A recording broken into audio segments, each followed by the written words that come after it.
அனைவருக்கும் வணக்கம். படிச்சு முடிச்சுட்டு வேலைக்கு போறவங்க நம்ம ஃபினான்ஸ்னா என்ன, சேவிங்ஸ்னா என்ன, இன்வெஸ்ட்மெண்ட்னா என்ன, ஃபினான்ஸ்ல personal finance, corporate finance, public finance அப்படின்னு சொல்லி பார்த்தோம். அதுக்கப்புறம் சேவிங்ஸுக்கு இன்வெஸ்ட்மெண்ட்டுக்கு உள்ள இதை டிஃப்ரெண்டா பார்த்தோம். சேவிங்ஸ்னா பாதுகாப்பான முதலீடு, இன்வெஸ்ட்மெண்ட்னா நம்மளுடைய வளர்ச்சி, நம்மளுடைய பணம் நீண்ட காலத்துக்கு வளர்ச்சியை கொடுக்கக்கூடியது இன்வெஸ்ட்மெண்ட் அப்படின்னு சொல்லி நம்ம டிஃப்ரெண்டா பார்த்து தெரிஞ்சுக்கணும் அப்படின்னு சொல்லி இது பண்ணலாம். நம்ம வேலைக்கு போறோம் அப்படின்னா முதல்ல நம்ம ஃபர்ஸ்ட் நம்ம இது பண்ண வேண்டியது எமர்ஜென்சி ஃபண்டை நம்ம கிரியேட் பண்ணணும். அது நம்ம மாச சம்பளம் எவ்வளவோ 3ல இருந்து 6 மாதங்களுக்கு இருக்கிற மாதிரி நம்ம அந்த எமர்ஜென்சி ஃபண்டை நம்ம கிரியேட் பண்ணிக்கணும். அதை நல்லா தெரிஞ்சு நான் வச்சுக்கணும்.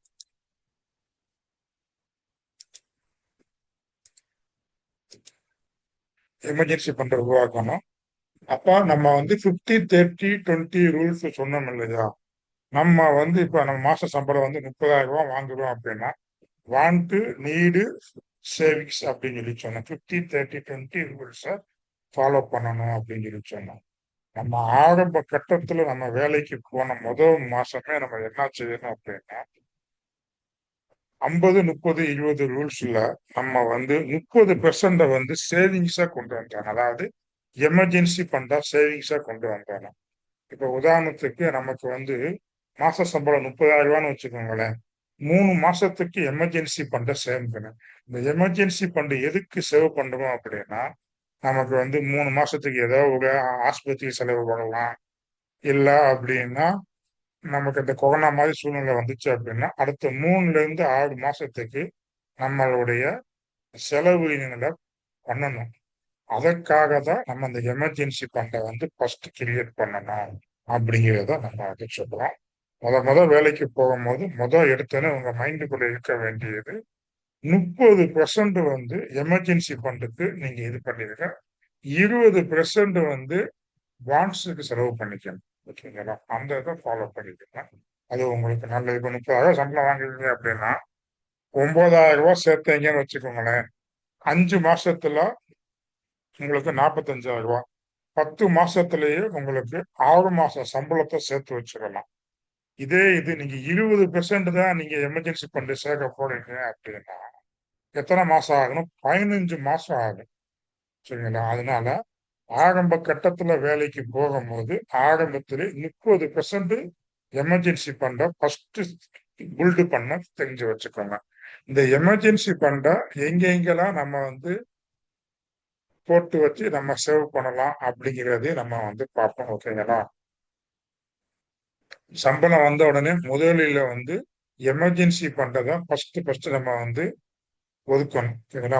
மாதம் முறையில் ஆட்டோமேட்டிக் டிரான்ஸ்பர் நம்ம செஞ்சுக்கலாம். ஒரு சேவிங்ஸ் அக்கௌண்ட்டுக்கோ இல்ல லிக்விடிட்டி ஃபண்டுக்கோ இல்ல போஸ்ட் ஆஃபீஸ் ஸ்கீமுக்கோ இந்த மாதிரி நம்ம பேங்க்ல போஸ்ட் ஆஃபீஸ் போடுற மாதிரி ஆட்டோ டிரான்ஸ்பர் செய்யற மாதிரி நம்ம ஒரு 10 மாசத்துக்கு 30% பண்ணணும்னா 10 மாசத்துல பண்ணிடலாம். 20% தான் என்னால பண்ண முடியும்னா 15 மாசத்தை நம்மளுடைய 6 மாசம் இலக்கை அடைஞ்சுக்கலாம். ஃபர்ஸ்ட் நீங்க 3 மாசத்தை பண்ணுங்க. அதுக்கப்புறம் 6 மாசம் பண்ணுங்க. அதுக்கப்புறம் 1 வருஷம் 2 வருஷம் ஆனதுக்கு அப்புறம் இன்ஃபிளேஷனுக்கு ஏத்தாப்புல உங்க எமர்ஜென்சி ஃபண்டை இங்கிலீஷ் பண்ணிக்க. ஓகேங்களா? அதை நீங்க தெரிஞ்சுக்கணும். எங்கே சேர்த்து வைப்பது? சிறந்த விருப்பங்கள் சேவிங்ஸ் அக்கௌண்ட், அதாவது பேங்க் அக்கௌண்ட் இல்ல போஸ்ட் ஆஃபீஸ் அக்கௌண்ட் வைக்கலாம். இங்க 3ல இருந்து 4% வட்டி கிடைக்கும். எப்ப வேணா நம்ம போய் பேங்க்லயோ ஏடிஎம்லயோ போய் எடுத்துக்கலாம். ஓகேங்களா? அடுத்தது லிக்விடிட்டி ஃபண்ட், சிறந்த விருப்பம். லிக்விடிட்டி ஃபண்ட் மியூச்சுவல் ஃபண்டுன்னு சொல்லுவாங்க. அதுல வரும். இதுல 6ல இருந்து 7% கிடைக்கும். வருமானம் 1-2 நாள்லயே கிடைக்கும். இந்த எஸ்பிஐ, HDFC, ஐசிஐசிஐ லிக்விட் ஃபண்ட்ல போட்டு வச்சுக்கலாம். ஓகேங்களா? இந்த மாதிரி நம்ம வச்சுக்கலாம். இதுக்கு வட்டி எடுத்துக்கிட்டீங்கன்னா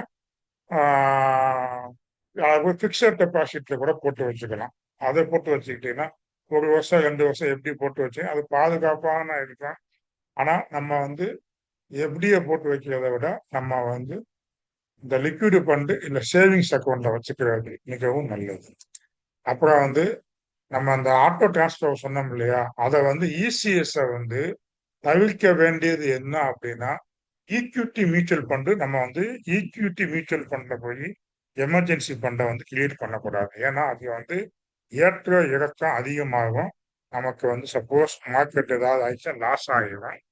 இதெல்லாம் மார்க்கெட்டை பத்தி அடுத்தடுத்து இதை பார்ப்போம். இதை தெரிஞ்சு வச்சுக்கோங்க. அடுத்தடுத்து பார்ப்போம் அப்படிங்களா. அதனால வந்து பாதிப்பு வரும். அப்ப இந்த இஎல்எஸ் ஃபண்ட் அது வந்து 3 வருஷம் லாக்கிங் பீரியட் வரும். அதுல பண்ணக்கூடாது.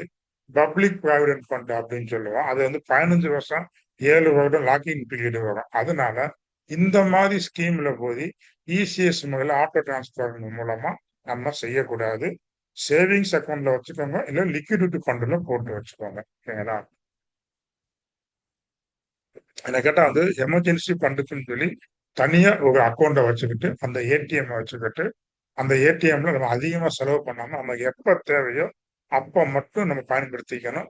பணவீக்கத்திற்கு ஏற்றாப்புல நம்மளுடைய எமர்ஜென்சி ஃபண்டை ஆண்டுக்கு ஒரு முறை வந்து அதிகரிக்கிறது நல்லது. எமர்ஜென்சி ஃபண்ட் எதுக்கு அப்படின்னா, முத வேலைக்கு போன உடனே 3ல இருந்து 6 மாசம் சேலரி அளவுக்கு நம்ம எமர்ஜென்சி ஃபண்டை கிரியேட் பண்ணிட்டோம்னா, சப்போஸ் நம்ம வேலை போச்சு அப்படின்னா 6 மாசத்துக்கு கவலை இல்லாம இருக்கலாம். மருத்துவ செலவு வந்துச்சுன்னா பார்த்துக்கலாம். அப்ப எமர்ஜென்சி ஏதாவது ஒரு சூழ்நிலை அப்ப அடுத்தவங்ககிட்ட போய் கடன் வாங்க தேவையில்லை. ஓகேங்களா. ஃபினான்ஷியல் நம்ம வந்து மாசம் ஆனோடனே 20ஆம் தேதி ஆன உடனே நம்மளோட அப்பா அம்மாலாம் சொல்லுவாங்க, இன்னும் 10 நாள் எப்படி ஒப்பேத்த போறோம் அப்படி இப்படின்னு சொல்லுவாங்க. நம்ம வந்து ஆரம்பத்தில் 1000 அறிவோட இருக்க போறோம்.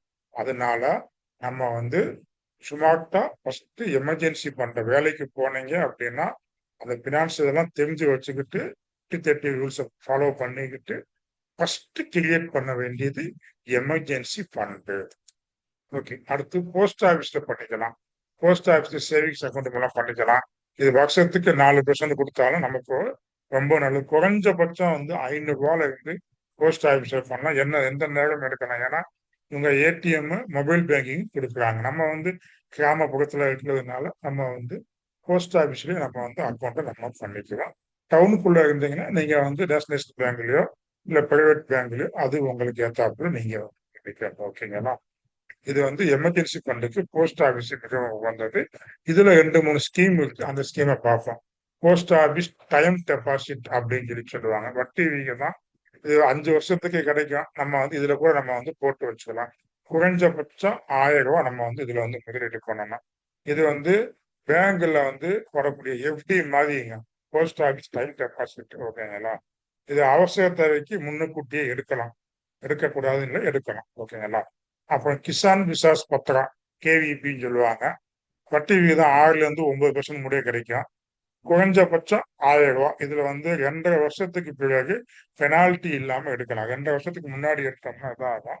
இதுலயும் நம்ம வந்து போட்டு வச்சுக்கலாம் அப்படிங்கிறதுக்காக தான் நம்ம சொல்லுவேன். ஆனா என்னை பொறுத்தளவு சேவிங்ஸ் அக்கௌண்ட் லிக்விடிட்டி ஃபண்ட்ல போட்டு வச்சுக்கிறது தான் பெஸ்ட் தீர்வா இருக்கு. இதெல்லாம் இருக்குன்னு சொல்லி காமிக்கிறதுக்காக சொல்றேன். பரிந்துரைகள் என்ன கேட்டா எமர்ஜென்சி ஃபண்டுக்கு கம்பைன் பண்ணி பார்க்கிறது 50% போஸ்ட் ஆஃபீஸ் சேவிங்ஸ் அக்கௌண்ட்டோடைய 50% வந்து டைம் டெபாசிட் இல்ல கேவி போஸ்ட் ஆஃபீஸோட இதுல பண்ணிக்கோங்க. அப்படி இல்ல அப்படின்னா லிக்விடிட்டி ஃபண்ட்ல பண்ணிக்கலாம். 50% சேவிங்ஸ் அக்கௌண்ட்ல வச்சுக்கோங்க. அது பேங்கோ போஸ்ட் ஆஃபீஸ் இதில் வச்சுக்கோங்க. மீதி 50% லிக்விடிட்டி ஃபண்ட்ல போட்டுக்கோங்க. மாசத்துக்கு 30% சேவ் பண்ண போறீங்க அப்படின்னா 9,000 ரூபாய் வருது அப்படின்னா 5,000 ரூபாய வந்து அக்கௌண்ட்ல போட்டுக்கோங்க. மீதி 4,000 ரூபாய வந்து போஸ்ட் ஆஃபீஸ் இதுல போட்டுக்கோங்க. இல்ல லிக்விடிட்டி ஃபண்ட்ல ஒரு இசிஎஸ் முறையில டிரான்சாக்ஷன் பண்ணிக்கோங்க. ஓகேங்களா. நன்மைகள் என்ன அப்படின்னா கவர்மெண்ட் ஆஃப் இந்தியா கேரண்டி கொடுக்கும் போஸ்ட் ஆஃபீஸை பொறுத்த அளவு. ரிஸ்க் ஃப்ரீ இன்வெஸ்ட்மெண்ட் எல்லா போஸ்ட் ஆஃபீஸ்களும் பண்ணலாம். சிறிய தொகையில் கூட நம்ம வந்து தொடங்கலாம். ஆனா குறைகளை எடுத்துக்கிட்டீங்க அப்படின்னா பேங்க்ல கொடுக்க சேவிங்ஸ் அக்கௌண்ட்டை விட வட்டி வந்து குறைவு. டெக்னாலஜி வசதி வந்து மிகவும் குறைவாக இருக்கும் போஸ்ட் ஆஃபீஸ்ல. அதையும் பார்த்துக்கோங்க. என்ன கேட்டா போஸ்ட் ஆஃபீஸ் ஸ்கீம் மிகவும் பாதுகாப்பானவை. எமர்ஜென்சி ஃபண்டுக்கு நல்ல விருப்பம். அதெல்லாம் போஸ்ட் ஆஃபீஸ் சேவிங்ஸ் அக்கௌண்ட்ல நீங்க போட்டு வச்சுக்கோங்க எமர்ஜென்சி ஃபண்ட். ஏன்னா எமர்ஜென்சி ஃபண்டுங்கிறது ஒரு சேவிங்ஸ் தானே, இன்வெஸ்ட்மெண்ட் கிடையாது இல்லையா. ஓகேங்களா. அதனால நீங்க எமர்ஜென்சி ஃபர்ஸ்ட் வேலைக்கு போகும்போது எமர்ஜென்சி ஃபண்டை தான் கிளியர் பண்ணணும். ஓகே.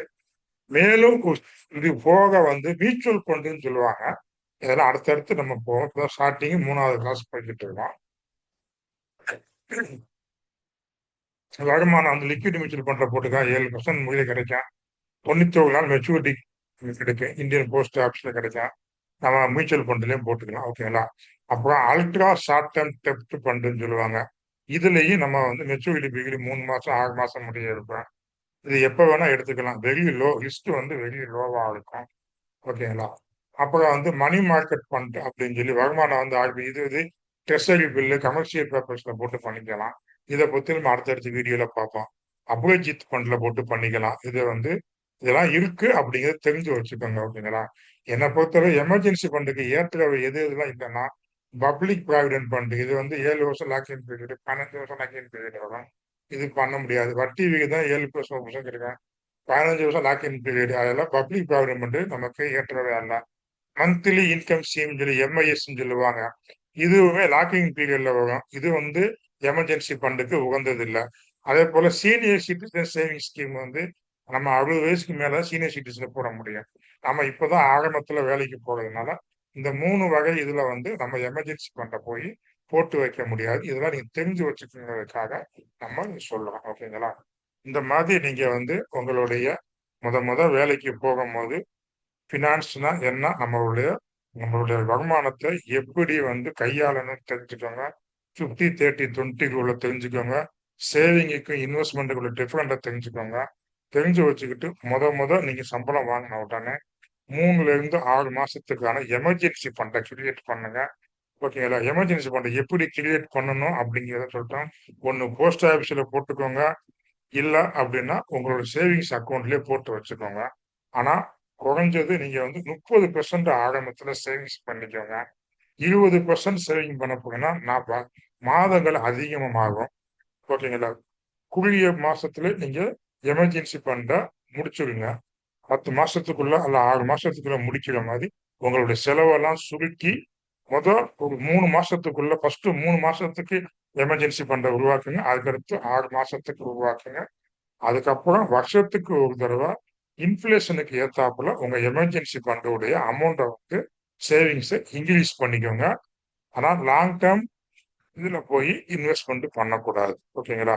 இதெல்லாம் தெரிஞ்சு வச்சுக்கோங்க. இப்ப நம்ம இதெல்லாம் தெரிஞ்சு வச்சுக்கிட்டீங்கன்னா உங்களுடைய வாழ்க்கை வந்து ஃபியூச்சர்ல நல்லா சேஃபா இருக்கலாம். 40 வயசுக்கு மேல அருமையாக நம்ம வந்து வாழலாம். ஓகே. வாழ்க வளத்துடன். இதை வந்து தெரிஞ்சுக்கிட்டு முதல் முறையா வேலைக்கு போறவங்க இதெல்லாம் தெரிஞ்சுக்கோங்க. எங்களுக்கெல்லாம் இதெல்லாம் தெரியாம போச்சு. எனக்கு தெரிஞ்சதை நான் உங்களுக்கு ஷேர் பண்றேன். பார்த்துக்கிட்டு பண்ணிக்கோங்க. ஓகே. வாழ்க வளத்துடன்.